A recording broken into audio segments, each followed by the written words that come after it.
Eu agradeço a oportunidade, mais a todos, e a casa já me conhece, mas quem não me conhece, na verdade, eu não sou palestrante. Porque eu me sinto mais à vontade assim, ser um conversador sobre a doutrina cristã, sobre o cristianismo, Jesus, dispensamos esse título. Até porque nós sabemos o quanto somos planejados, né, Liz?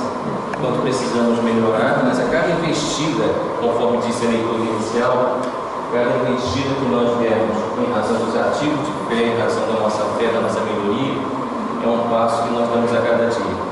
Porque se seguirmos o homem, nos defrontamos mais tarde, nos decepcionamos e desistimos do caminho.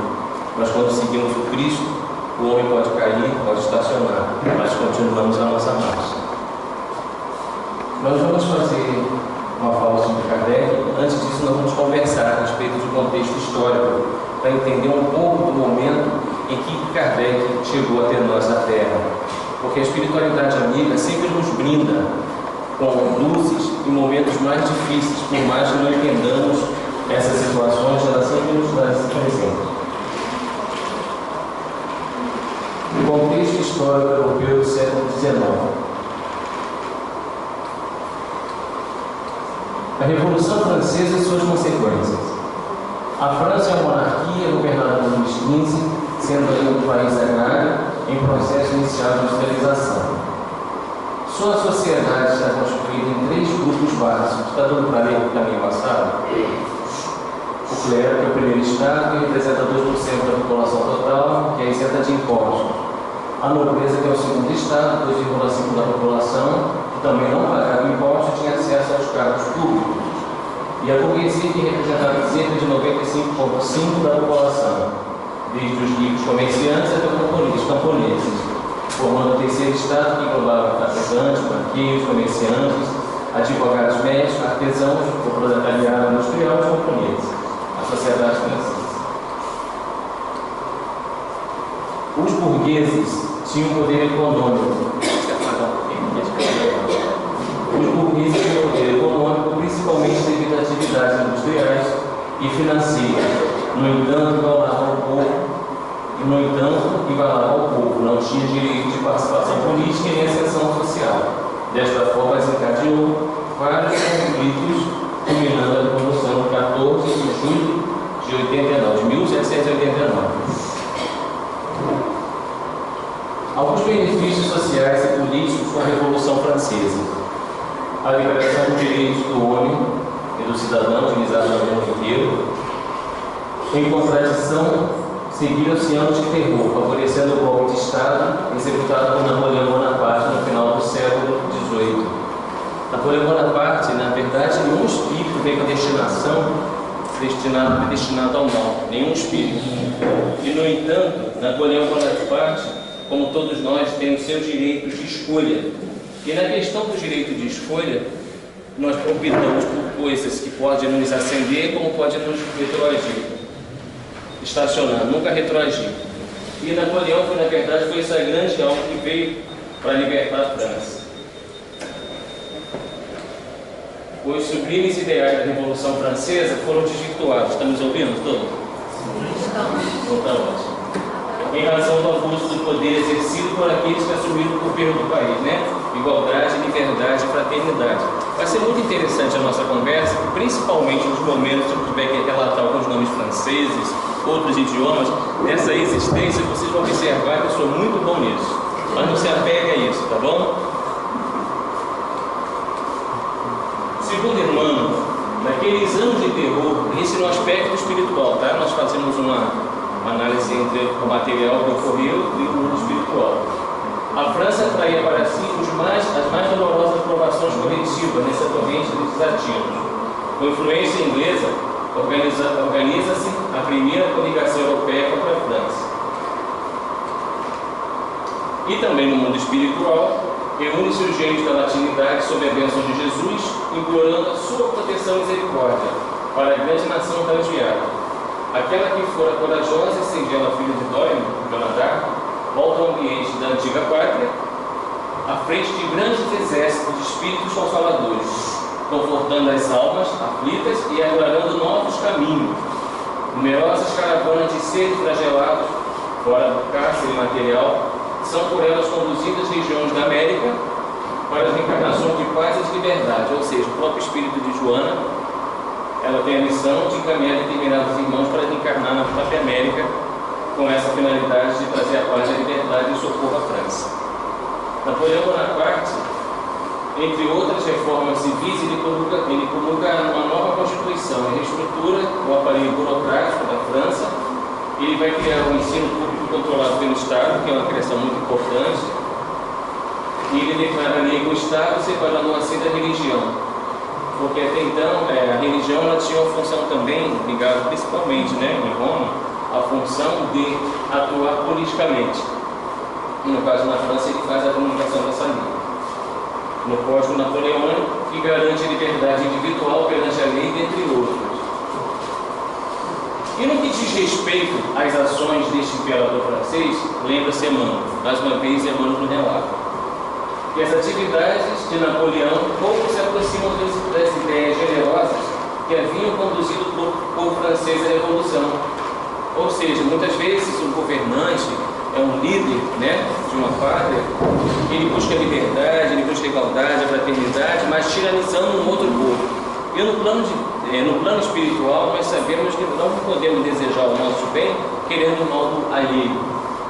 Sua história está igualmente cheia de traços brilhantes e escuros, demonstrando que a sua personalidade general manteve-se oscilante entre as forças do mal e a força do bem, conforme estamos falando. A Revolução Industrial e suas repercussões.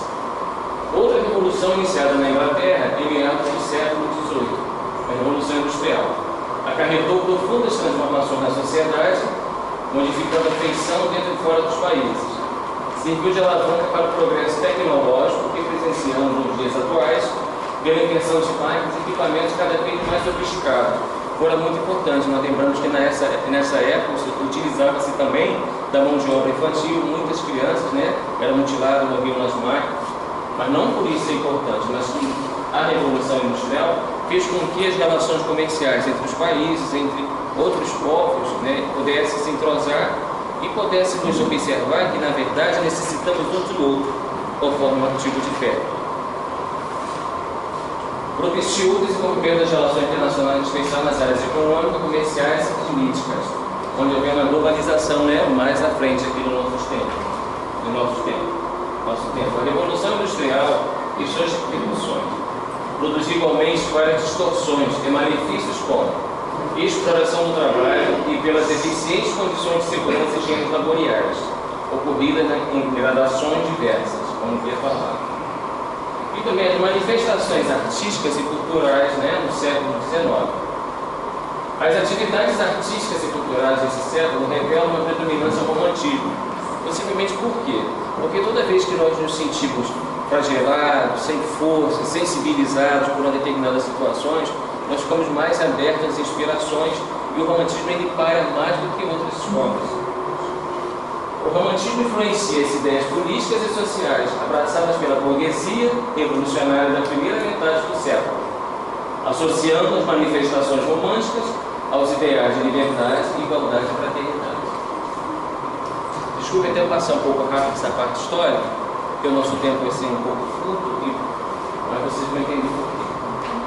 Manifestações filosóficas, políticas, religiosas, sociais e científicas do século XIX. Para Emmanuel, o campo da filosofia não escapou a essa corrente renovadora, aliando-se às ciências físicas, não toleraram as ciências da alma, os ascendentes dos dogmas absurdos da igreja, aquelas imposições que eram colocadas naquela igreja antiga, que nós sabemos, até que na maioria das vezes era exatamente para benefício daqueles que eram seus líderes, favoreciam favores que eram comprados através de posses, através de presentes. As confissões cristãs atormentadas e divididas viveram seus tempos no combate de morte.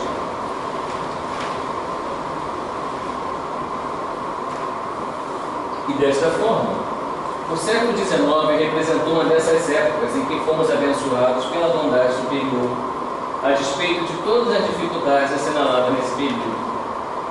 Além de enormes contribuições culturais recebidas, fomos imensamente distinguidos pelo advento do Espiritismo. materializado no mundo pelo trabalho inestimável do professor francês Léon Denis Rivail.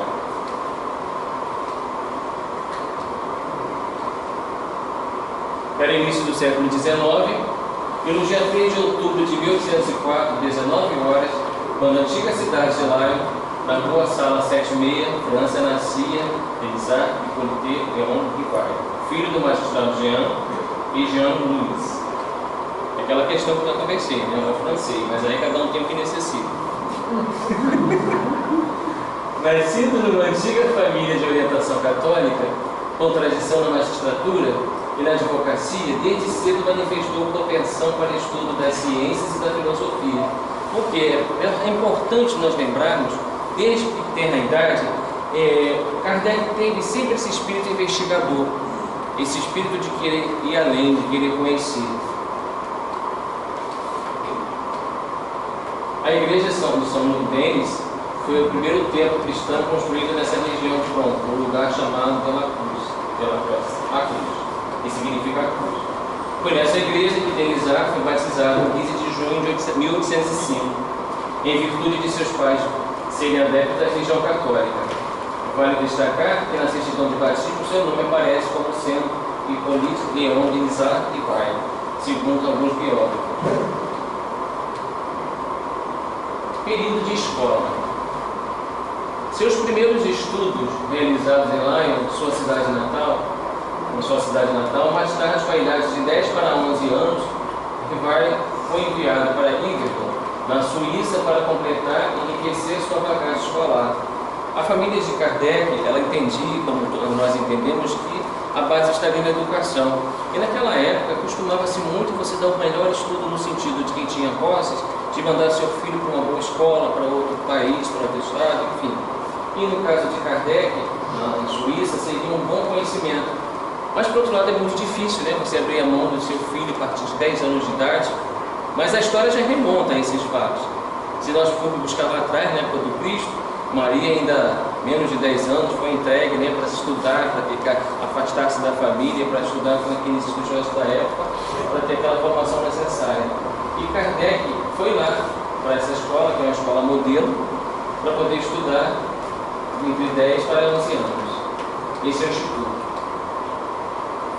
que funcionava no castelo construído em 1635 pelo Duque. Ai, já é alemão já, é difícil, né? É complicado, mas vocês leram, né? Entenderam? O pior que está gravando, né? Depois vai lá para o YouTube e tem que tudo pela calça. Como era tido,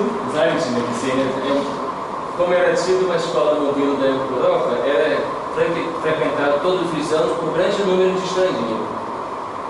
Línguas, raças, crenças, culturas, hábitos diferentes ali se misturavam, aprendendo as crianças e os jovens na vivência escolar a lição da fraternidade, igualdade e liberdade, as ideias da França ali, tá vendo?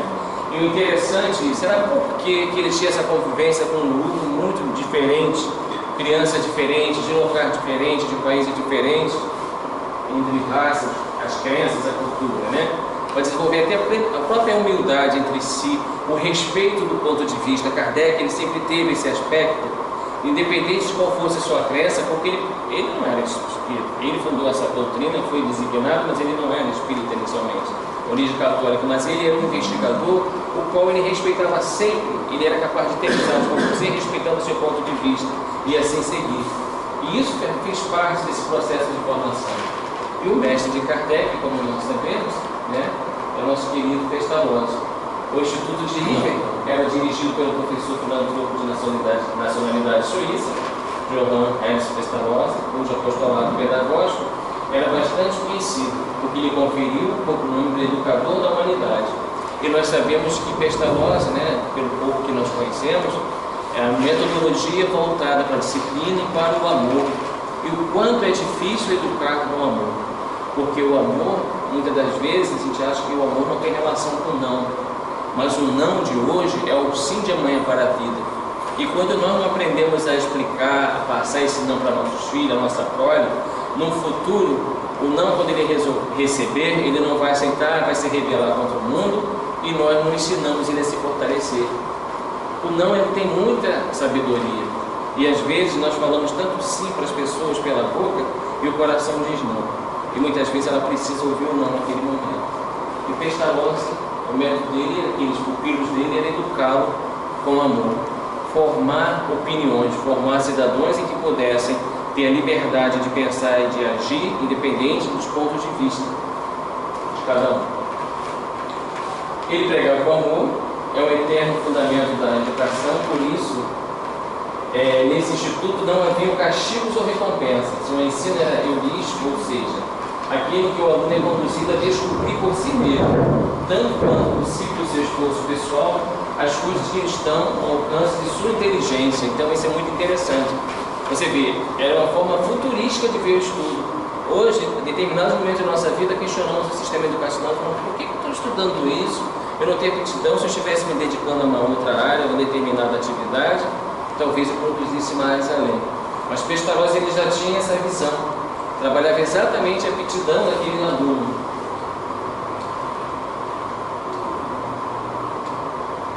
Pestalozzi dava também bastante importância ao canto. Cantava-se nos intervalos das lições, nos recreios e nos passeios. Interessante, né? Eu lembro quando comecei um pouquinho atrás, assim, a doutrina espírita, quando os primeiros grupos de lá, 2 anos atrás, aí as pessoas eram muito sérias, não cantavam, aquela coisa toda, parecia assim que o espírito a sorrir, né? É uma coisa errada, uma coisa não. Aí depois, assim, a música ficou tão presente em tudo, que às vezes chega numa casa e não vê as pessoas cantando por inibição, porque às vezes as pessoas têm inibição de cantar, mas ninguém precisa ser um Pavarotti da vida, né? Tudo bem. Mas assim, a boa música é uma prece. Então eles têm um hábito sempre de trabalhar esse canto. Lá na entidade que eu participo lá na PAI Macaé, nós temos o hábito, as professoras, o pedagógico, sendo com os assistidos, as pessoas com deficiência, sempre a oração matinal, né? É acompanhada de uma música, e cantar realmente ajuda, eleva, distrai, você fica mais feliz. E lembrando mais uma vez Madre Teresa, que o sorriso é o cartão de visita do cristão, né? Eu lembro que eu me tornei espírita com esse espírito, eu até receio de olhar para a gravura de Kardec, achava aquela gravura séria, assim, dava medo, assim, danado, né? Meu Deus, não vou nesse livro não. Mas depois a gente descobre que não é bem assim, né? Porque nós criamos imagens, nós projetamos imagens e confundimos. Existe a alegria verdadeira do cristão e existe aquela alegria que na verdade é sofrimento, está disfarçada de uma série de outras coisas, porque está exteriorizando algo que nós às vezes não queremos ver e não queremos estar ali para estender a mão. Então o sorriso, o canto é muito importante. Por mais que alguém te diga, você gosta de cantar? Um amigo meu falou na cidade um tempo atrás. Eu falei, gosto sim, Joana. Por quê? Não, então tá bom, Marcelo, eu vou te arrumar um lugar no canto, bem longe de mim, para você ficar cantando. Tomei aquilo como estímulo e até hoje continuo a cantar. Só peço perdão para quem não gosta de ouvir. Mas enfim. E a música e o canto adquiriram ali grande impulso entre 1816 e 1817, como notava o compositor suíço Javert. É bastante vocês lembram, porque senão não resta. Pestalozzi dava também bastante importância. Habilidades e tendências. Rivaio, desde pequeno, tem uns que falam Rivaio, né? Outras traduções falam Rivaio. Desde pequeno revelou-se ser inteligente, observador e sempre compenetrado de seus deveres e responsabilidades. O hábito da investigação fazia parte da sua natureza, denotando franca inclinação para a ciência e para os estudos filosóficos. Contam alguns biógrafos que, quando estudava botânica, Isaac se interessava tanto que passava um dia inteiro nas montanhas próximas do território, com sacolas às costas, à procura de espécies para o seu herbário. Olha que interessante, quem poderia imaginar, né? Kardec.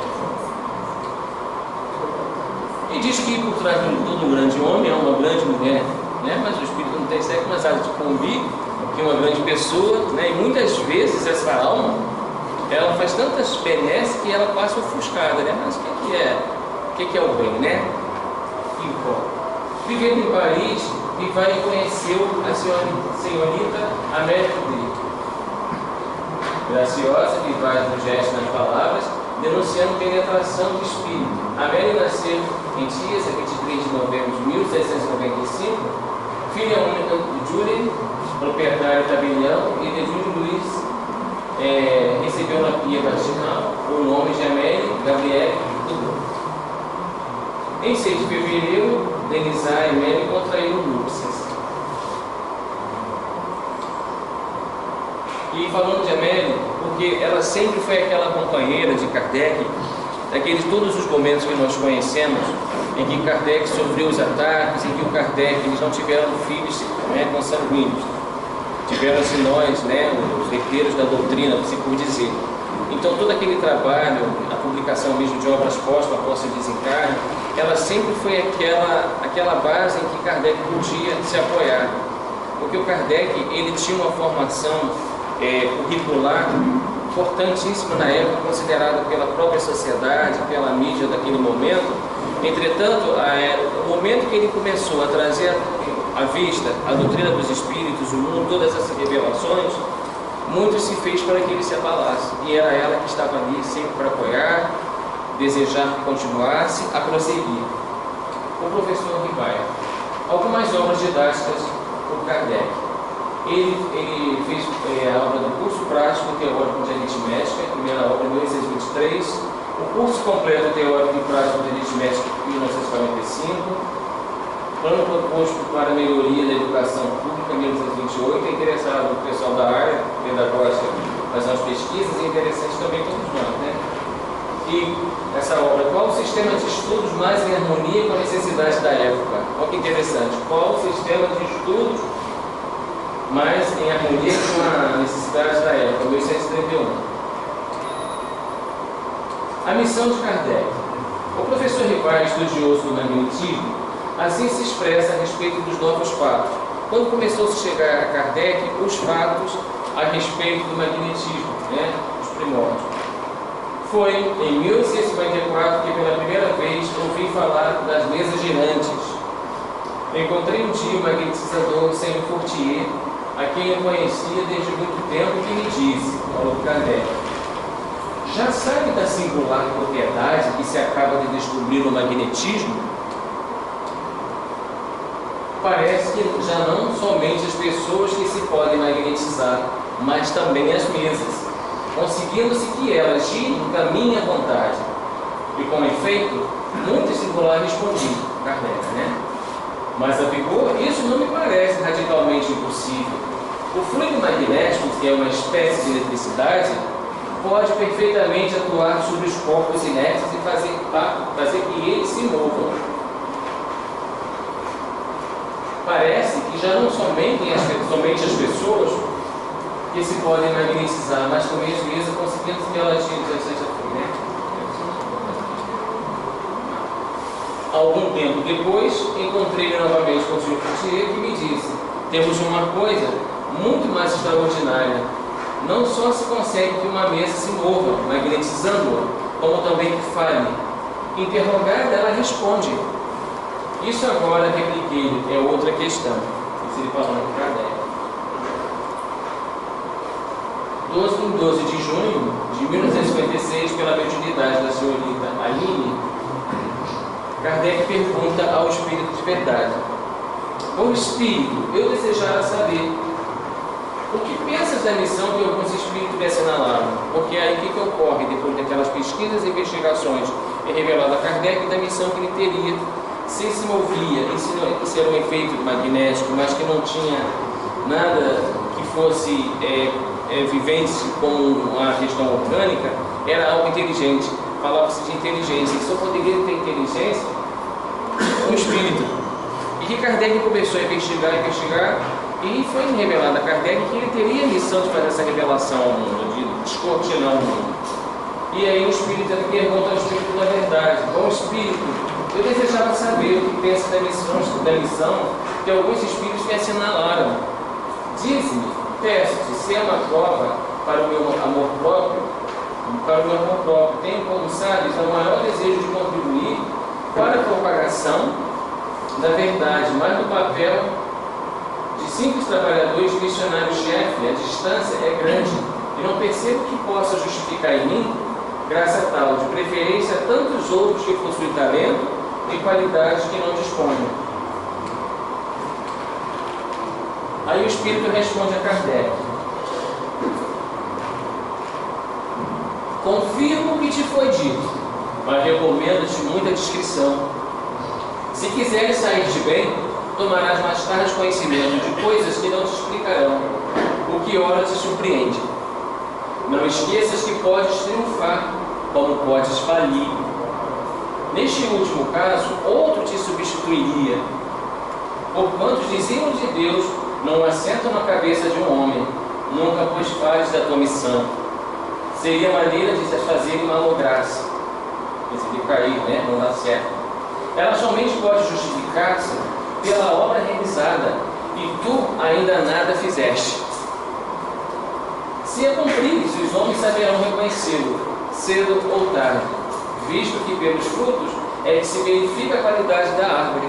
Ou seja, mostrou o Espírito da Verdade a Kardec, e da mesma forma que outros que vieram, outros mártires, outros missionários, outros irmãos, ele veio também predestinado a fazê-lo, esse trabalho. Mas que se ele sucumbisse, a espiritualidade já estaria a via de escolher uma outra pessoa para que a obra fosse realizada. E o nome Kardec, Allan Kardec, na publicação do Livro dos Espíritos, que vai seguir diante de um problema sério: como assinar o trabalho, né? Que foi dos Espíritos, como que ele assinaria? E mais uma vez prevaleceu o bom senso do professor Rivaio. Sendo seu nome muito conhecido do mundo científico, em razão dos seus trabalhos anteriores, e podendo gerar confusão, até mesmo prejudicar o êxito do empreendimento, que era a doutrina espírita, ele adotou um nome revelado por seu guia, Zéfiro, que ele tivera em tempo passado como na encarnação dos druidas, os druidas nas Galhas, hoje França. Os druidas foram os povos de origem indo-europeia que habitavam extensas áreas da Europa pré-romana.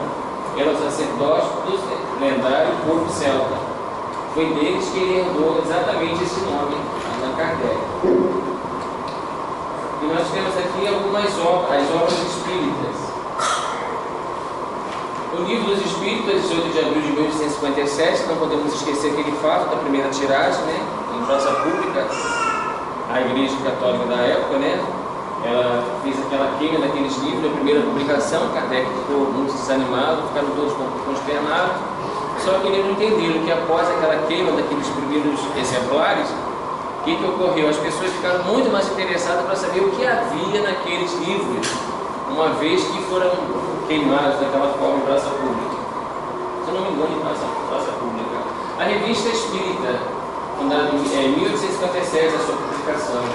Nós geralmente não damos muito valor, né, no contexto geral, à Revista Espírita, mas nós temos que entender que a Revista Espírita é uma obra que deu origem a muitas outras obras e que ela acompanha exatamente o movimento espírita daquela época e que é atual até hoje, no dia de hoje. Se nós colocarmos e estudarmos aquelas questões, né, ela é muito assim, prática, muita experiência. A Revista Espírita, suas publicações, elas são muito importantes de serem estudadas. Nós temos a obra que é o Espiritismo, 1857, o Livro dos Médios, 1861, o Evangelho segundo o Espiritismo, 1864, o Céu e o Inferno, 1865, e a Gênesis, 1868, e Obras Póstumas com a sua desencarne, em 1890, que foi publicado pelos seus escritores. O tríplice aspecto da doutrina espírita. Nós sabemos que é um aspecto científico, porque Kardec até falava que nós temos que estar atento à questão da ciência, né? A doutrina espírita, ela é sempre renovadora, ela é sempre atualizada. Então ela nunca vai estar contra a ciência. Muito contrário, muito pelo contrário, às vezes a ciência não está com ela. Filosófico e o aspecto religioso. O científico é a ciência que veio revelar aos homens, por meio das provas irrecusáveis, a existência da natureza do mundo espiritual e suas relações com o mundo corpóreo, a partir das mesas girantes, as pancadas, né, que havia um ser inteligente, não era somente sons produzidos. É o aspecto científico da nossa doutrina. Filosófico, seu caráter filosófico está no estudo que faz do homem sobre o problema de sua origem e de sua destinação. É a parte que remonta toda a nossa gênese, de como chegamos, né, até aqui e como vamos partir, sabendo que muitos aspectos não foram revelados porque não temos condições ainda de compreender enquanto reencarnados. Mas que por bondade divina, nós temos assim a bênção da reencarnação e da nova oportunidade. E o aspecto religioso. O Espiritismo repousa sobre as bases fundamentais da religião e respeita todas as crenças. Um dos seus efeitos é incutir sentimentos religiosos nos que não possuem, fortalecê-los nos que os tenham vacilantes. E esse aspecto religioso da doutrina espírita, ele é um aspecto visionário no sentido dele. Ele não coloca para outra pessoa que a religião dele não é boa, que ele não está certo na religião dele. É um aspecto religioso como um todo, né? Ele faz a distinção no sentido de mostrar o que é o espiritismo, mas sem distanciar dos outros irmãos, dos outros credos. A bibliografia, estudo sistematizado da doutrina espírita, comentários, imagens, obras básicas.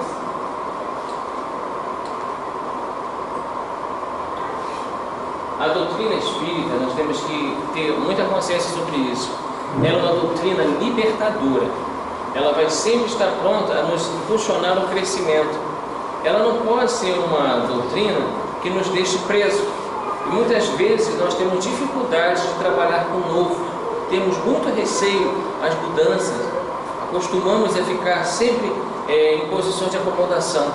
Tudo que fala que vai mudar, que vai trocar, que não podemos fazer, temos que sair desse município, temos que trabalhar fora do país, enfim. Vamos mudar a sala, vamos trocar nossa mesa, vamos trocar nossa sessão, vamos trocar de emprego, enfim, nós criamos uma dificuldade muito grande. Mas esquecemos que ela é uma doutrina libertadora, porque através das trocas, das mudanças, principalmente de atitudes, nós vamos nos libertar do fardo que nós nos colocamos por tantas e tantas vezes. Ela é uma doutrina esclarecedora também, consoladora e progressiva.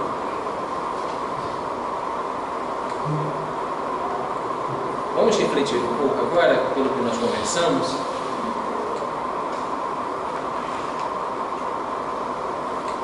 Nós somos herdeiros da doutrina espírita, isso é fato. Nós recebemos essa herança de Kardec. Então, como tem sido minha conduta diante dos irmãos de outros credos? Essa questão é para nós, conforme nós conversamos no desdobramento ontem, né? Como tem sido a nossa conduta diante de outro irmão de outro credo? Às vezes, assim, como nos portamos com determinadas atitudes, né? Às vezes até forma. Às vezes nós falamos assim, mas é que eu trabalho a pureza da doutrina espírita. Sim, mas o que significa essa pureza? É apontamento? É julgar pela aparência? É julgar pela forma? Pelos artigos de fé que o outro traz ainda? Porque se eu demonstro uma intolerância, uma impaciência, né? Uma rigidez sobre o artigo que o outro irmão utiliza, seja um crucifixo, seja um tal, seja qualquer outro artigo, eu demonstro que ainda não compreendi aquilo ali, ainda não estou preparado para lidar com aquilo ali. Então, assim, como que tem sido as nossas atitudes? Porque uma coisa é nós nos revelarmos cristãos diante do mundo, das atitudes do outro, como um todo, de forma até mesmo ecumênica mesmo. A outra coisa é quando você é perguntado qual a doutrina, não, eu sou espírita, eu sigo a doutrina dos espíritos, codificada por Allan Kardec. Mas isso não me dá direito algum, muito pelo contrário. Nós, enquanto espíritas herdeiros de Kardec, nós devemos trabalhar, que também isso não se compra em nós, a compreensão, o entendimento, né, o entrosamento, para que possa de fato a doutrina espírita ser o futuro das religiões. Não que elas vão deixar de existir e vão passar a ser a única doutrina espírita, não. Mas que elas possam compreender essa singularidade, essa cumplicidade entre nós irmãos. Estava estudando Jesus no Lar, semana anterior, no culto em casa, e falava-se da fé vencedora. Jesus contou um fato a respeito de três povos, cada um dizia que Deus estava numa determinada parte, um na pedra, outro na água, outro na mata, e são 3 aspectos que eu não lembro exatos. E aí brigavam entre si para provar que Deus estava ali. E Jesus colocou, arrematando: se vocês, ao invés de disputarem onde Deus estava, que os 3 estão certos, que Deus está em todas as partes, vocês deveriam se unir, porque vocês sairiam vencedores. Com o conhecimento espírita cristão que já possuo, eu tenho utilizado em minha melhora e do meio que me encontro que nós fazemos? Porque às vezes nós achamos que vamos assistir alguém falar, seja palestra, seja uma conversa, nós achamos que nós estamos ali porque nós estamos aprendendo. Sim, estamos aprendendo. Mas nós que estamos ali sentados também, nós também influenciamos pelo pensamento, pelas atitudes do que nós precisamos fazer. Talvez quem fala esteja mais compromissado porque seu ouvido está mais próximo da sua boca do que de quem está ouvindo. Mas quem está ouvindo também tem esse compromisso. Então nós não podemos nos imaginar eternamente ouvindo. E a grande escola é o mundo. Então o que eu tenho feito desse conhecimento espírita cristão? A fraternidade cristã tem sido uma constante em meu dia a dia. E nossa união como é que está, né? Aí ele faz lembrar até um pouco de Bezerra de Menezes, lá, o irmão está lá atrás da Federação Espírita Brasileira, quando ele foi, né, um membro da federação, que já trabalhava no movimento espírita nosso, né, o Kardec brasileiro, que a gente coloca, né, pela unificação, pela união, né, do entendimento, que até hoje às vezes tem essas siglas, esses nomes, né? Eu não vou falar que não tem um caso, mas nós não pegamos muito a forma, né? Eu sou da Casa Espírita, sou do Suave Caminho, sou do Grupo Pedro, sou da unidade Movimento de Macaé, sou da União daqui, União acolá. E aí, que união é essa que nós, enquanto herdeiros da doutrina, estamos tendo? Porque se somos um único rebanho, então precisamos rever a respeito das palavras, das falas e nossas atitudes. Em meio a tanta dor e sofrimento, neste momento de transição planetária, que tipo de instrumento tem sido feito por cada um de nós? Como que nos portamos diante de tanta calamidade que acontece, mas que há de convir e o progresso está acontecendo? Toda a remota história, na época de Kardec anteriormente, sempre foi enviada luzes para a nossa terra. Nenhum de nós estamos desamparados. Mas de que forma eu contribuo? Ficando com medo, me trancando em casa, acompanhando o noticiário o tempo todo, achando sempre que vai acontecer uma coisa ruim? Olha o nosso pensamento criador aí, voltando a se dizer, né? Se criamos, aquilo pode acontecer. Por que não confiamos, né, trabalhar mais a fé em Deus, a fé no futuro, a fé numa existência de crescimento e evolução, uma vez que somos destinados ao progresso, somos destinados a ser felizes? Que tal olhar para seu lado? Agora é uma proposta. Então, mediante a isso, somos espíritas, né? Somos travesseiros cristãos. Então, agora nós vamos olhar para o lado e vamos cumprimentar a pessoa, vamos sorrir para a pessoa. Porque como ele está do teu lado? Apertar a mão do outro. O irmão, vamos criar empatia, vamos olhar para aqui. Olha como nós não nos observamos, só não olhar para a conversa não. Como não nos observamos? Mas nós somos importantes. Nós somos importantes aqui para o outro. Porque senão, não precisávamos estar aqui. Mas essa importância, às vezes, não damos essa importância. Fora os que estão desencarnados, que estão se cumprimentando. Esse cumprimentar, esse sorrir, é mostrar: olha, eu compreendo a tua dor, sei que compreendes a minha, mas eu estou aqui. Eu não tenho palavras para dizer sobre o que você está sentindo. Não sei o que faria no seu lugar, mas estamos aqui. E é importante estarmos aqui. Bom é estarmos aqui. Os artigos de fé são importantes? São. Eu tive a passagem, né, pela irmã, pela Igreja Católica. É interessante que a parte que você mais gostava, eu só lembrava da parte que eu não gostava. Eu não vou falar, eu quero falar de coisa boa. Mas a parte que eu mais gostava da missa era quando o padre falava assim, nem lembro exatamente as palavras, mas eu sei que ele dizia: agora vamos se cumprimentar. Como é que é? A parte de Cristo. Nossa Senhora, aquela parte ali assim, eu me sentia tão revigorado, tão, né? Quando fui preparado em 2013 esse estudo. Foi uma parte que veio porque nós não nos olhamos. Entramos e saímos, nos preocupamos tanto com a roupa que vamos estar aqui no Suave Caminho, que a hora que eu vou colocar às vezes. Será que eu já fui com essa blusa? Eu às vezes fico pensando assim, eu vou fazer palestra, será que eu fui com essa roupa? Que bobagem, por que eu estou pensando na roupa se eu já fui, se eu não fui? Eu vou nem lembrar o que eu comi ontem. Então a gente se preocupa com tantas essas coisas e não lembra de olhar para cada um e agradecer. E imaginar que esse momento de transição pode ser unicidade das existências. Nós vivemos várias e múltiplas vidas, mas nesse momento pode ser um momento de despedida. Pode ser um momento em que nós vamos retornar, não vamos ter um contato. E o que acontece com isso? Perdemos a oportunidade de dizer obrigado, de dizer eu te amo, de dizer estou feliz, vá com Deus. continue. Obrigado, companheira. E fala em companheira, né? Em companheiro, olha como é difícil, né? A gente imaginar que no dia seguinte podemos não estar, mas a gente acabou de sair de uma discussão, né? Como é que faz para poder pedir, né, perdão, se reconciliar? Fala meio emburrado, mas fala. Mas diz quanto o outro é importante para você, porque nós fazemos parte do instrumento de mudanças do outro. Às vezes nós não sabemos o que nós precisamos e crescemos com o outro. E o outro é tão importante, mas eu tenho tanto orgulho. Eu sou incapaz de beijar meu filho, meus amigos, porque eu sou amo. Eu sou incapaz de voltar e reconhecer que poderia ter feito diferente. E às vezes falamos tanto, e às vezes queremos tanto, e não temos tempo de observar o que a vida pede de nós. Aí ficamos assim, não, já que eu sou espírita e reconheço, por que não uma próxima reencarnação? Que coisa feia. Renasce agora, Jesus fala. Errou, levanta-te, anda, desconjuntado, venha. A gente pode renascer o tempo todo, mas do momento que falar, eu sou feliz, eu quero recomeçar.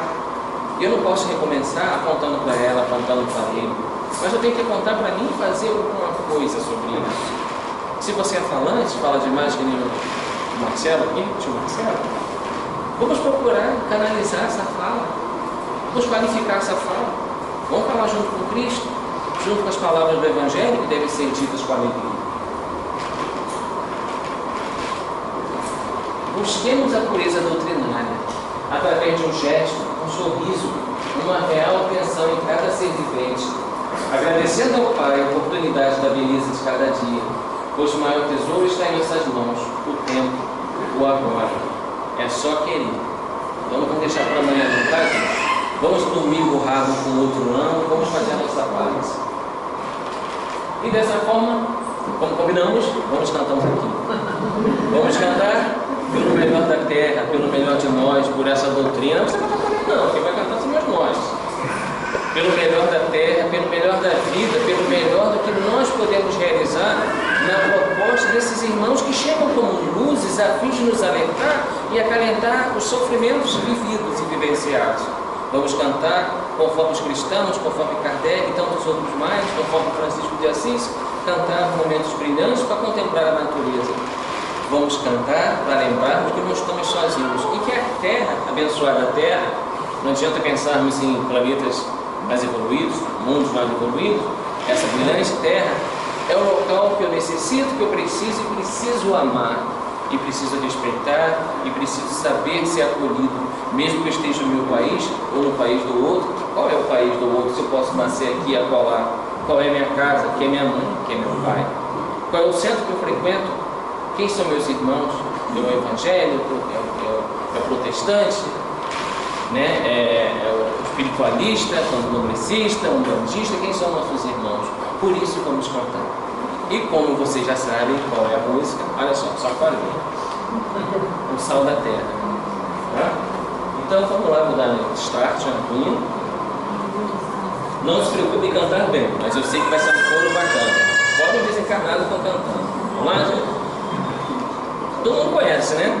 Essa música ela é muito importante para lembrar, tá? Nossos compromissos também na nossa terra, pátria do Evangelho, porque mensagens, elas vêm em toda parte. Às vezes a gente vê uma mensagem, nós vemos uma mensagem numa música, numa letra, temos receio de cantar, de observar e passamos de forma assim, não, mas isso não foi concebido no caso espírita, em algum lugar.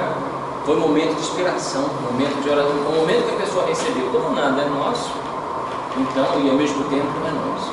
Então vamos lá.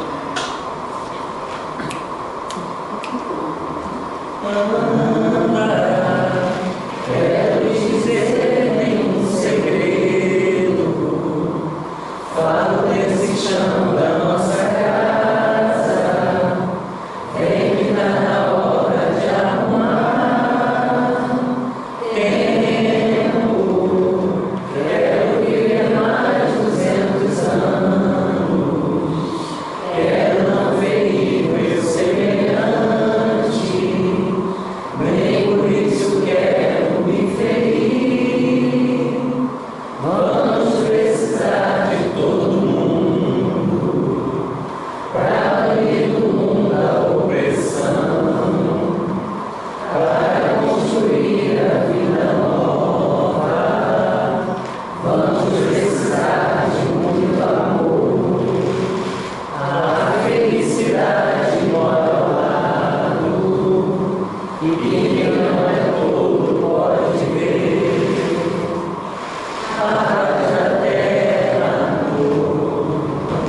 fogo é na terra, água da terra, amor, o sol da terra, és o mais bonito dos planetas, estamos maltratando por dinheiro, tu que és a nave, nossa irmã,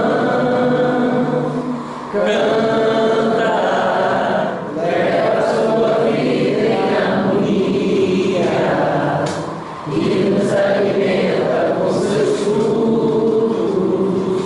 Tu que és o homem a maçã, vamos precisar de todo mundo. Mais um é sempre mais de dois, para melhor juntar as nossas forças. É só repartir melhor o pão. Brilha o paraíso agora, para vencer quem vem depois. Nossas crianças, né? Deixa nascer o amor, deixa fluir o amor, deixa crescer o amor, deixa viver o amor, o sal da terra, o sal da terra. Exatamente isso. Jesus disse que nós podemos ser esse sal da terra. Pois fé inabalável é somente aquela que possa encarar a razão, face a face, em toda a certa da humanidade. Allan Kardec. Que Jesus abençoe a todos e que possamos ser dignos dessa terra.